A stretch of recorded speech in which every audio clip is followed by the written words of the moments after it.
السلام عليكم ورحمة الله تعالى وبركاته. مرحبا بكم من جديد في قناتكم المختص التربوي عبد الرحمن. إن شاء الله اليوم غنهضروا على واحد الموضوع الذي يهم الأساتذة الجدد، ألا وهو الاسترجاع الضريبي على الدخل. وقبل ما نبدأ في هذا الفيديو كنبغي نشكر الناس اللي كيتابعوني في هذه القناة وكيدعموني، شكرا بزاف من القلب. والناس اللي باقي ما مشتركين في القناة ندعوكم للاشتراك في القناة ومشاركة بحال هاد الفيديوهات اللي تعم الفائدة، حيت بزاف مثلا في هذا الموضوع بزاف ديال الاساتذه ما داروش هاد الاقتطاع، ما داروش هاد الاسترجاع الضريبي، الا وهو بزاف ما عارفش المسطره اولا بزاف ما عنده الغموض في هاد المساله.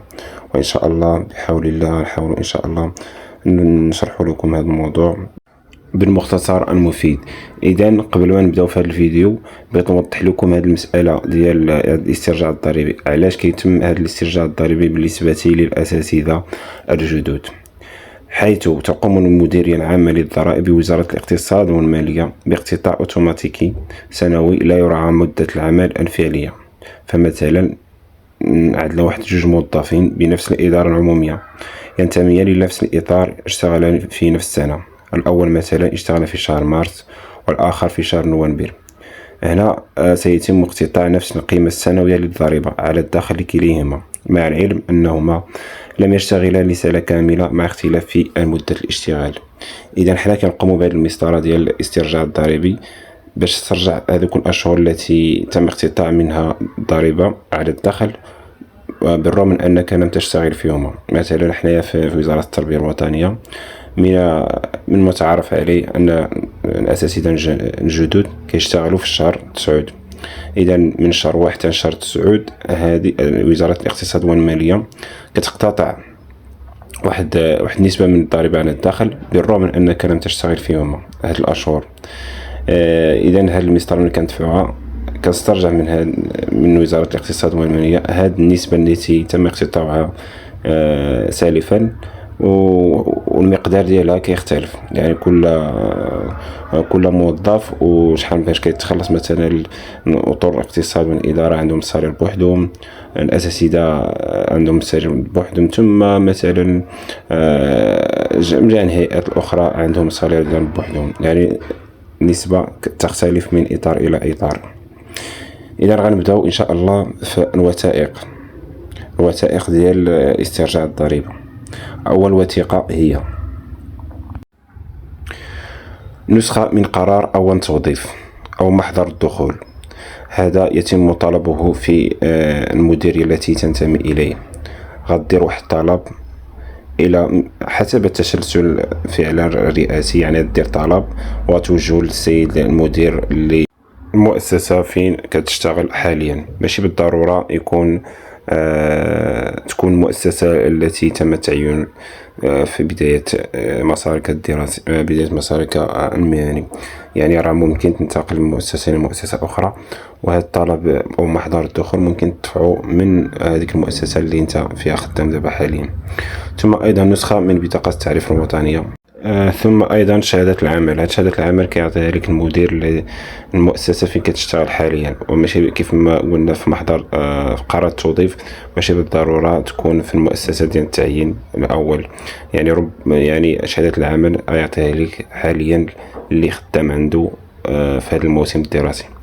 ثم أيضا شهادة الأجرة مفصلة من تاريخ التوظيف إلى غاية 21 دجنبر. الله ردوا البال في هذه المسألة ملي غديروا الطلب، حيت شهادة الأجرة يتم طلبها عن طريق التسلسل الرئاسي، يعني السيد المدير تقدم له واحد طلب شهادة الأجرة، ثم المدير غيعطيها المديرية. وبالنسبة اللي خصكم تردوا ليه البال هنايا بالنسبه لتاريخ التوظيف الى غايه 31 دجنبر، يعني من غديروا الطلب خصكم تردوا البال هذه المساله، خصكم تشرطوا في شهاده الاجره من تاريخ التوظيف الى غايه 21 دجنبر. اما الى خليتي الطلب هكا شهاده الاجره غالبا يعطيوك شهاده الاجره ديال الاشهر المنصرمه، اللي هي يعطيوك شهاده الاجره ديال الشهر 1 ولا الشهر 12 بحال هكا في هذا العام. اذا بالنسبه لهاد شهاده الاجره خصكم تردوا ليه البال ملي غديروا الطلب، وغتشرطوا هذا التاريخ من تاريخ التوظيف الى غايه 21 دجنبر. ايضا طلب خطي لاسترجاع المبالغ المدفوعه مصادقه عليه. الطلب الخطي نعطيكم واحد النموذج اللي هو هذا. وأيضا التصريح بالشرف يصرح فيه المعني بالأمر بأنه لا يتوفر على أي مصدر دخل آخر غير الوظيفة التي يزولها. الطلب التصريح بالشرف نعطيكم واحد النموذج كيف ما كتشوفوا في الصورة، وإن شاء الله نحط لكم الروابط على شكل PDF ديال هذا النموذج ديال الطلب الخطي ثم نموذج التصريح بالشرف. وبالنسبة للنموذج ديال التصريح بالشرف يتم تنزيله من وزارة الاقتصاد والمالية، راه كاين في الموقع ديالهم هذا التصريح بالشرف. ثم أيضا شيك ملغى أو شهادة التعريف البنكي اللي هو غيب. إذن هادو هما الوثائق التي يتم طلبها في ملف استرجاع الضريبة. غير واحد المسألة، الله يجازيكم بخير، خصكم تردوا ليها البال ملي غتجمعوا هاد الوثائق، راه ضروري تدفعوهم في المنطقة اللي خدمتوا فيها أول عام ديالكم، يعني حيت ربما يقدر يكون شي أستاذ انتقل من إقليم إلى إقليم آخر. إذا ملي غتبغي تدفع هاد الوثائق كاملة خصك تدفعهم في المنطقة اللي تعينتي فيها أول عام ديالك في الخدمة. إذا خصكم تردوا البال هادي.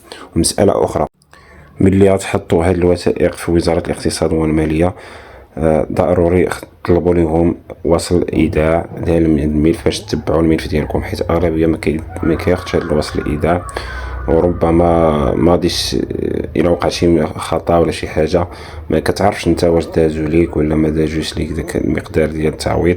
اذا خصك تاخذ هذا الريسي باش دير متابعه ديال الدوسي ديالك، وفين واصل واش خصك شي حاجه ولا عندك شي مشكل في شي وثيقه او اخرى باش تتبع الملف ديالك تا يكمل جميع المراحل ديالو. اذا هذا هو الموضوع اليوم اللي حاولت نعطيكم فيها ما يفيد بشكل مختصر، وكنتمنى تبارطاجيو الفيديو باش يتعمل فائده.